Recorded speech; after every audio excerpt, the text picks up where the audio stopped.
আসসালামু আলাইকুম। আপনারা সকালে কেমন আছেন? আশা করি ভালো আছেন। আলহামদুলিল্লাহ ভালো আছি।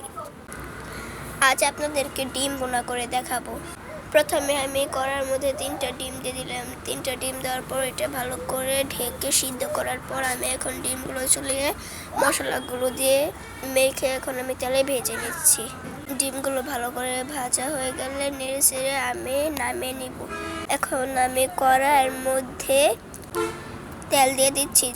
এরপর আমি এটার মধ্যে আদা ও রসুন বাটাটা দিয়ে ভালো করে মিশিয়ে নিচ্ছি, নাড়াচাড়া করে। তেলটা ভালো করে মেশানো হলে আমি এটার মধ্যে পানি দিয়ে কিছুটা লবণ, মরিচ ও একটুখানি হলুদ দিয়ে দিচ্ছি। মশলাটা দিয়ে ভালো করে নেড়ে চেড়ে আমি কষিয়ে নিব। মশলাটা ভালো করে কষিয়ে নেওয়া হয়ে গেলে এখন আমি এটার মধ্যে ডিমগুলো দিয়ে দেবো। আমার শরীরটা বেশি ভালো না আর আমার ফাইনাল পরীক্ষার সামনে, এজন্য শর্টকাট ভিডিও তৈরি করি। আলহামদুলিল্লাহ আমার শরীরটা সুস্থ হলে, আমার পরীক্ষাটা শেষ হলে আপনাদের জন্য নতুন চমক নিয়ে হাজির হব। এখন এটা আমি আপনাদের সাথে পরিবেশন করে দেখাবো।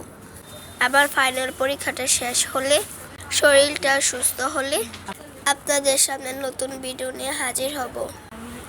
সে পর্যন্ত আমার জন্য আপনারা দোয়া করুন, আমি যেন দ্রুত সুস্থ হয়ে যাই। এখানে আমি আরো অনেক আইটেম এনেছি, একে সবগুলো আমি টেস্ট করব আর আপনাদেরকে আমি দেখাবো। এখন আমি আপনাদেরকে খেয়ে দেখাচ্ছি। মুখে রুচি নাই তো, তাই কি দিয়ে স্বাদ হয় তা।